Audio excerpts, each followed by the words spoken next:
I never thought a single word, great, could haunt me forever.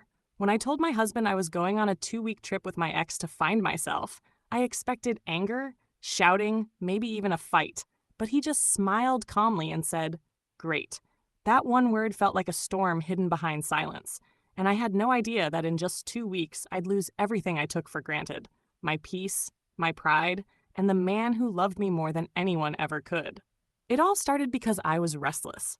My marriage had grown quiet, too quiet. We had routines, schedules, predictability. He'd wake up early, make me coffee, kiss my forehead, and leave for work. Every evening, we'd eat together, talk about small things, and go to bed. It wasn't bad, it just wasn't exciting.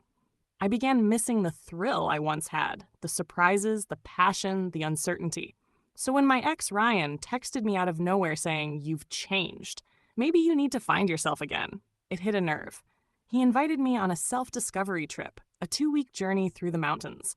I told myself it was innocent, that I just needed time to think, to breathe. That night, when my husband came home, I told him the truth. "I'm going on a trip," I said, trying to sound confident. He looked up from his laptop, smiled gently, and asked, "With who?" I hesitated for a second before saying, "With Ryan, my ex." He didn't shout. He didn't ask why. He just stared at me, nodded slowly, and said, "You want to find yourself?" "Yes," I whispered. "Great," he said. Then he stood, walked upstairs, and closed the door. That word echoed in my mind all night. I told myself he was just shocked, that he'd call me the next day, tell me not to go. But he didn't. The morning I left, he helped me load my bags into the car. "Take care of yourself," he said softly, and walked back inside. No goodbye kiss. No tears, just that same calm silence. The first few days of the trip were strange. Ryan tried to be charming, reminding me of old memories, the fun we used to have, but it didn't feel the same. The laughter sounded forced, the connection faded.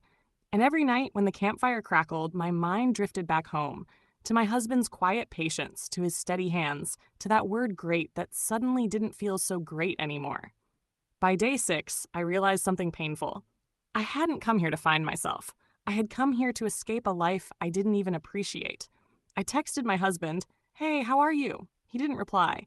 The next day, I tried again. "I miss home." Still nothing. I started to panic. I called. No answer. I called again and again until my heart felt like it would burst.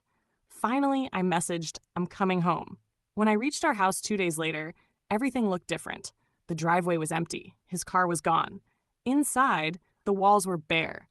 Half of the furniture was missing. My heart dropped.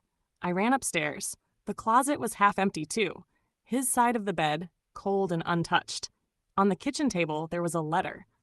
Open quote, "You said you needed 2 weeks to find yourself. I hope you do.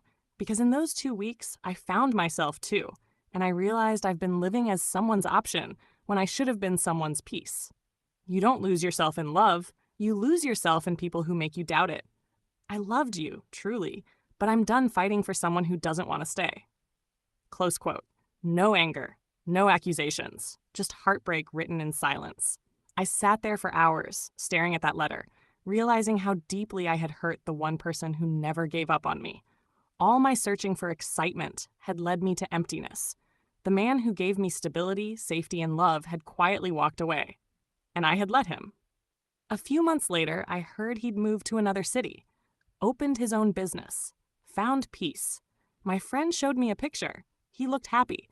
There was a woman beside him, smiling. I didn't need to ask who she was. I just knew she was someone who would never tell him she needed to find herself. Now, every night when I pass by our old bedroom mirror, I see my reflection, but I still don't recognize myself. Maybe that's the punishment for what I did.